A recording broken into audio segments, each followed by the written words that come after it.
Abah bongkar kebobrokan sistem di Indonesia. Ada banyak keanehan ya yang terjadi, yang dilakukan, dan itu semua terekam. Dan Terlihat. saya tidak mau mengungkapkan keanehan-keanehan itu sebelum sidang MK.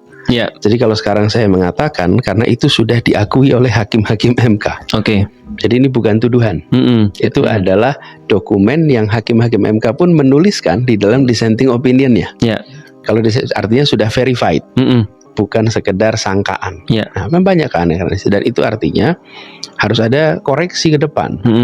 Jadi salah satu hal yang saya sampaikan ketika pemilu selesai, kemudian MK memutuskan, kita hormat kepada putusan pengadilan. Setidak setuju apapun kita dengan keputusannya, kita mentaati. Dan saya memilih untuk hadir ketika penetapan. Saya memilih hadir untuk pada saat pelantikan. Sambil dalam semua event itu saya katakan bahwa yang menjadi catatan hakim-hakim MK harus dimasukkan menjadi bagian dari revisi dan perbaikan. Kenapa? Karena proses pemilu ini 5 tahunan itu adalah proses perbaikan terus-menerus.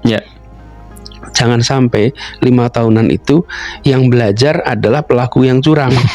Tiap 5 tahun dia upgrade versi kecurangannya. Lah, sementara yang bagian baik ini tidak melakukan upgrading.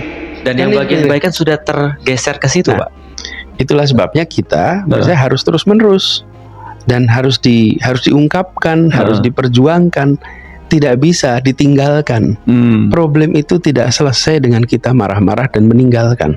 Problem itu hanya bisa selesai kalau kita confronting, kita menghadapi, kita mengungkapkan, dan kita menuntut itu diubah. Nah, ini yang menurut saya penting.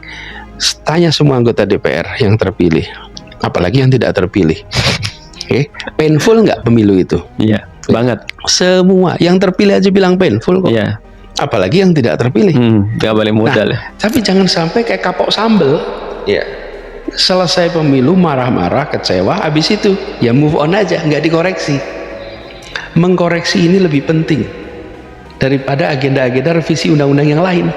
Karena revisi ini akan mengatur bagaimana proses pemilihan individu-individu untuk mewakili kita di DPRD, di DPR dan lain-lain. Nah, lalu terkait dengan intervensi kekuatan, kita belajar di sejarah ada itu peristiwa-peristiwa seperti itu di berbagai tempat, bukan hanya di Indonesia. Apakah bertahan? Tidak bertahan.